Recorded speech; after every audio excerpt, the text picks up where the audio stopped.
know what I've done," I said.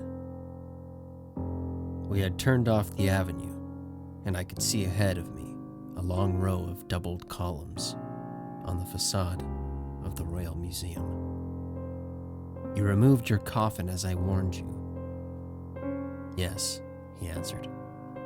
There was a sudden, unmistakable comfort in the sound of his voice.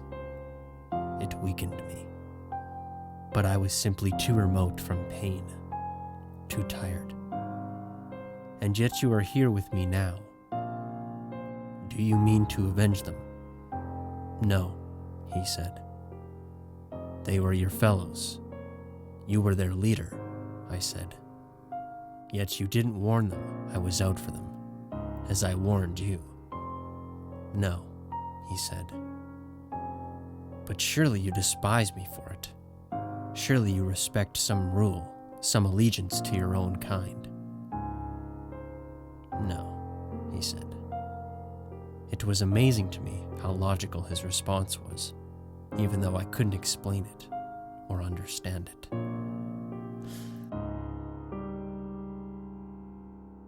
And something came clear to me. There were guards. Why weren't they there when I entered? Why weren't they there to protect the sleeping vampires? "Because they were in my employ, and I discharged them. I sent them away," Armand said. I stopped. He showed no concern at me facing him. And as soon as our eyes met, I wished the world were not one black, empty ruin of ashes and death. I wished it were fresh and beautiful, and that we were both living, and we had love to give each other. "You did this knowing what I planned to do?" "Yes," he said. "But you were their leader.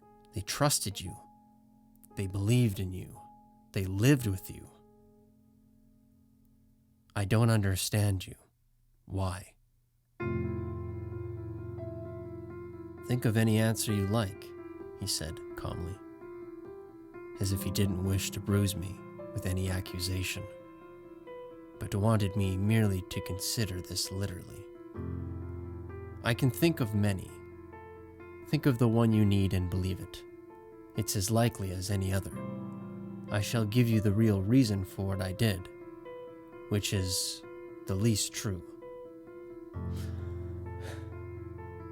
I was leaving Paris. The theater belonged to me, so I discharged them. But with I told you, it was the actual reason, and it was the least true," he said patiently. "Would you destroy me as easily as you let them be destroyed?" "Why should I?" he asked. "My God," I whispered. "You've changed," he said, "but in a way, you're still the same." I walked on for a while, and then before the entrance, I stopped. At first it seemed to me that its many windows were dark and silver with the moonlight. But then I thought I saw a faint light moving within, as though a guard walked among the treasures. I envied him completely, and I fixed my thoughts on him, that guard, calculating how a vampire might get to him, how to take his life and his lantern and his keys.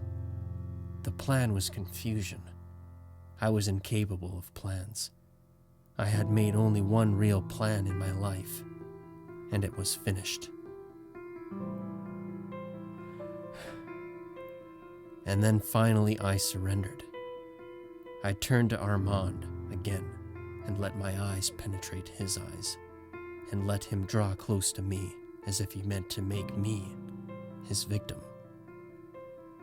I bowed my head, and I felt his firm arm around my shoulder, and remembering suddenly and keenly Claudia's words, what were very nearly her last words, that admission that she knew that I could love Armand because I had been able to love her, those words struck me as rich, more filled with meaning than she could have guessed.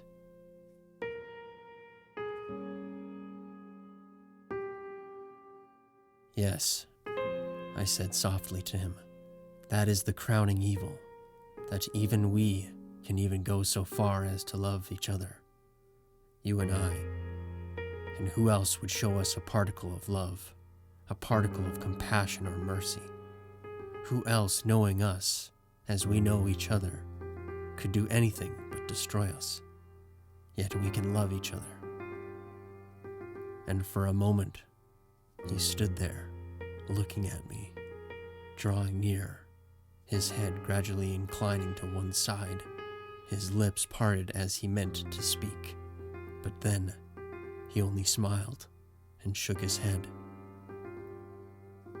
To confess, he didn't understand. But I wasn't thinking of him anymore.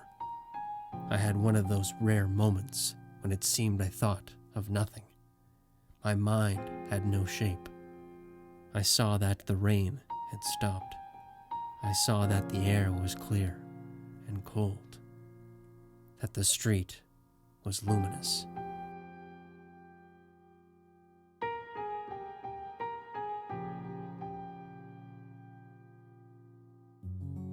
We left Paris very soon after that. I told Armand that I wanted to return to the Mediterranean, not to Greece, as I had so long dreamed. I wanted to go to Egypt. I wanted to see the desert there, and more importantly, I wanted to see the pyramids and the graves of the kings. I wanted to make contact with those grave thieves who know more about the graves than the scholars, and I wanted to go down into the graves yet unopened, to see the kings as they were buried, to see the furnishings and the works of art stored with them, and the paintings on the walls. Armand was more than willing, and we took leave of Paris early one evening. I had done one thing, I should note. I had gone back to my rooms in the Hotel St. Gabriel. It was my purpose to take some things of Claudia's and Madeline's and put them in coffins, and have graves prepared for them in the cemetery. I did not do this.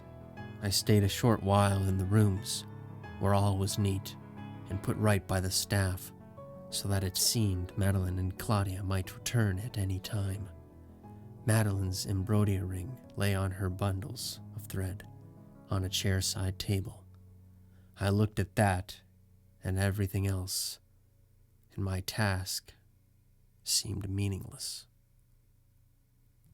So I left. Something had occurred to me there, or rather something I had already been aware of.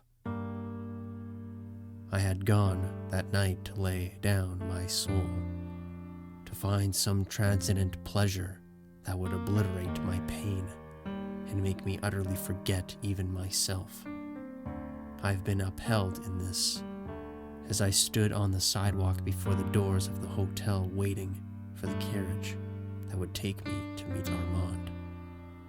I saw the people who walked there, the restless boulevard, crowd of well-dressed ladies and gentlemen, the hawkers of paper, the carriers of luggage, the drivers of carriages, all these in a new light.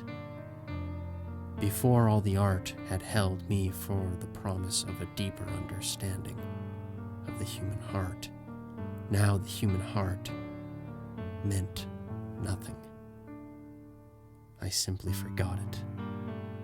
The magnificent paintings were not for me, from the people who had painted them.